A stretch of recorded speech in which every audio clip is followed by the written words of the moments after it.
Acting Director of Investigations and Homeland Security with the Jacksonville Sheriff's Office here. Got two separate cases to cover with you today that highlight some of the work that some of our experienced detectives work in organized crime and vice sections. First one I want to talk about is this gentleman here. I'd like to kind of refer to him as the face of evil. That's 43-year-old Thomas Edwards Jones, and he lives in the 5000 block of Attleboro Road. This case is worked by our Internet Crimes Against Children's Unit. We refer to it as ICAC. ICAC is kind of a national program. Each state has its own separate ICAC regions. We work in conjunction with the ICAC from North Florida.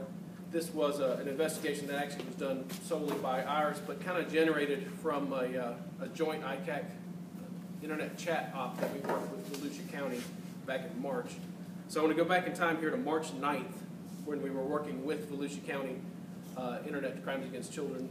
And Mr. Jones here engaged in response to some internet postings that were made that he showed some interest in a 13-year-old girl. His interest was scary. That's why I referred to him as the face of evil. During these conversations he had, and he didn't realize he's having these conversations with the 40-something-year-old white detective. He's thinking he's talking to a 13-year-old girl. These conversations became, at his doing, very sexually explicit very quickly. Part of what the investigators do during these cases is make sure that the subjects in these cases are aware of the fact that, hey, I'm a 13-year-old girl. You understand I'm a 13-year-old girl. And it's repeated time after time after time in these conversations. And the explicitness comes from him, not from the investigator. The door has to be opened by the suspect, and I can tell you, Mr. Jones not only opened the door, he went right through it.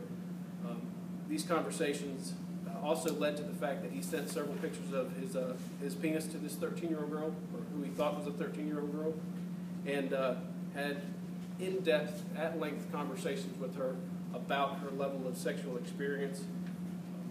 Frightening conversations when you think these are happening with somebody who thinks they're talking to a child.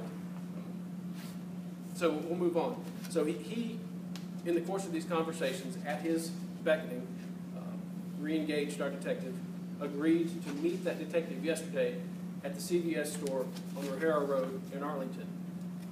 He wasn't there to buy her Girl Scout cookies.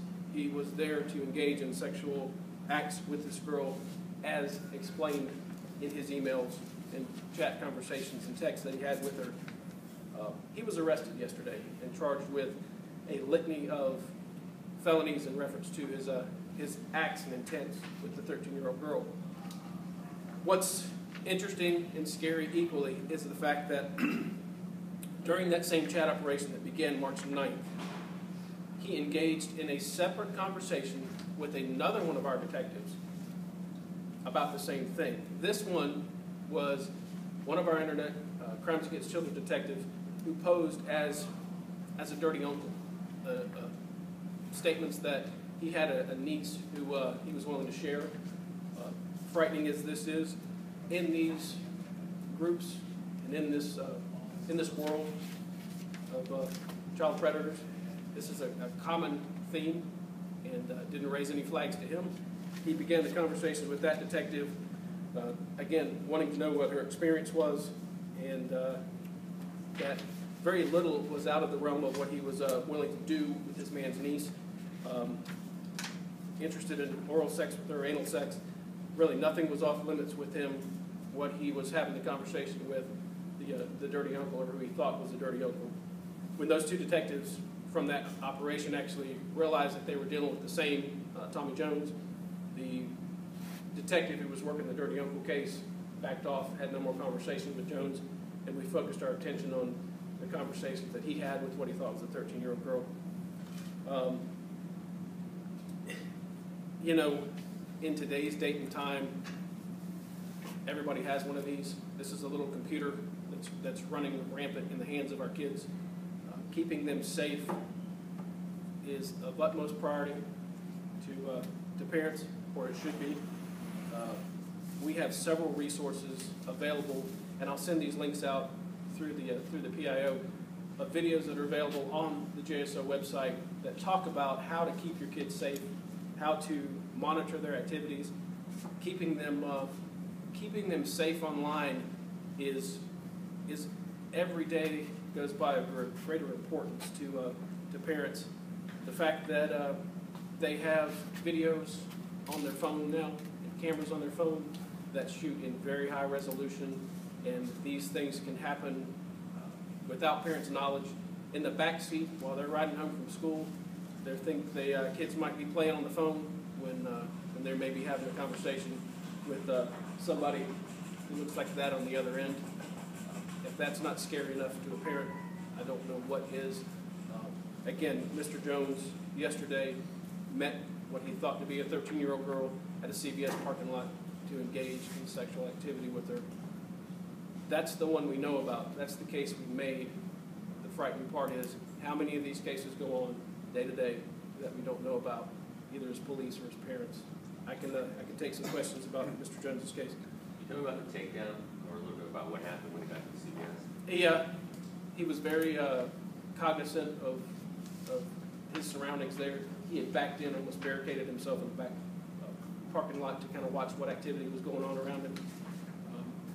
I don't think you could do this and not be aware that what you're doing is wrong.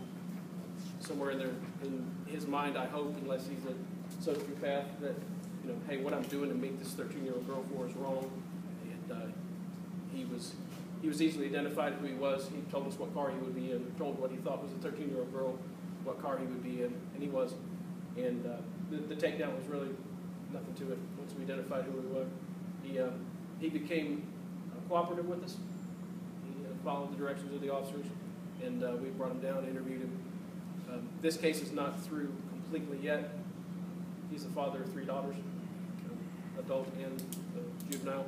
We'll continue to look into what may or may not be propensity towards kids that he has. Nothing really on the surface as it stands now that identifies any of his daughters as victims in this. Matter of fact, he actually denied that he'd ever done anything. But I don't like him. I don't like his kind, and I would like to know what he's done. KMK Action News. Just kind of go through the process of how you find people like this, or how they find you. How does it open up the conversation online? I don't want to tell you. Okay. And I'll tell you why. These guys that do this know how to do it. I don't want to teach anybody while I'm standing up here how to do it. I don't want to ruin any investigations that I'm working or could be working to tell you how to do it. Know that it is done within the realm of law. And like I said, these are vague wording that we use, wording that the folks in this community are familiar with, that causes them to reply, and it's up to them to lead a conversation into the sex talk, which they do.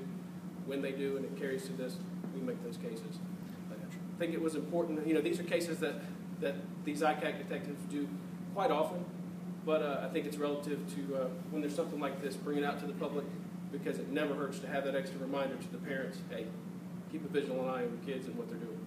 Director Acting Roger, First Coast News. You refer to him as the face of evil. Do you have any reason he's done it before, or just his demeanor and what he wanted to do? Well, what he wanted to do, and that's kind of what the scary part is to Roger, is that he's got no criminal history with the Jacksonville Sheriff's Office. He's never been arrested by us. I think he had an injunction against him, but that was with a domestic issue. And here's a guy who's never been arrested by JSO or never had any contact with police, who knows what his intent to do once he had that 13-year-old girl, or what he thought was a 13-year-old girl, in his car.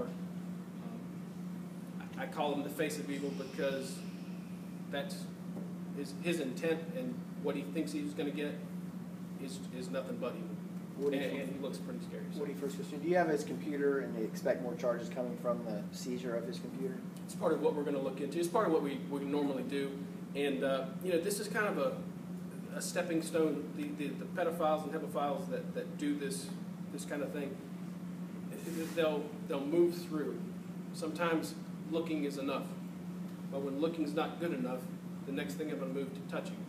And when touching isn't enough, who knows what stands behind that. And a lot of times it will start with child pornography and the interest in that.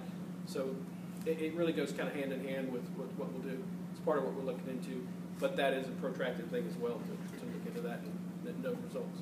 How long Stephanie have Brown, you what- intended on having that young girl? Go ahead, Stephanie, I'm sorry. Sorry. What's fine. Stephanie Brown, WOKB.